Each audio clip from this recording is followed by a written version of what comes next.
નર્મદાના તિલકવાડા તાલુકાના દેવલિયા 4 રસ્તા આગળ ગેંગડિયા નજીક ઇકો ગાડી અને મોટરસાયકલ વચ્ચે ગંભીર અકસ્માત સર્જાયો છે. આ અકસ્માતમાં 2 યુવકના ઘટના સ્થળે જ મોત નીપજ્યા છે.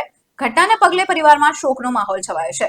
ઉલ્લેખનીય છે કે નર્મદા જિલ્લામાં વિશ્વની સૌથી ઊંચી પ્રતિમા સ્ટેચ્યુ ઓફ યુનિટી બન્યા બાદ ટ્રાફિકમાં ધરખમ વધારો નોંધાયો છે અને સ્ટેચ્યુ ઓફ યુનિટીને જોડતા તમામ રસ્તા 4 માર્ગીય બનાવી દેવામાં આવ્યા છે. પરંતુ દેવલિયાથી નસવાડી વચ્ચે સિંગલ રસ્તો હોવાને લઈને ઘણીવાર અકસ્માતની ઘટનાઓ બને છે. હાલ છેલ્લા 2-3 દિવસથી કમોસમી વરસાદ પડવાને કારણે ઘણા વૃક્ષો ધરાશાયી થયા છે. ત્યારે આજે સવારના સમયે દેવલિયા 4 રસ્તા આગળ ગેંગડિયા નજીક ગંભીર અકસ્માતની ઘટના સામે આવી છે.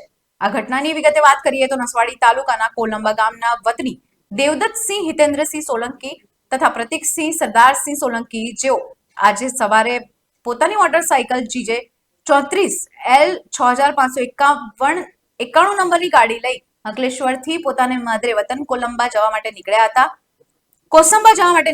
ત્યારે દેવલિયા આગળ ગેગડિયા નજીક આવતા આગળના રોડ ઉપર વૃક્ષ પડેલું હોય ગાડીના સ્ટીયરિંગ ઉપર અચાનક કાબુ ગુમાવી દીધો હતો અને સામેથી આવતી ઇકો ગાડી એ સાથે ભટકાતા ગંભીર અકસ્માત સર્જાયો હતો. આ અકસ્માતમાં બંને યુવકના ઘટના સ્થળે કરુણ મોત નીપજ્યા હતા.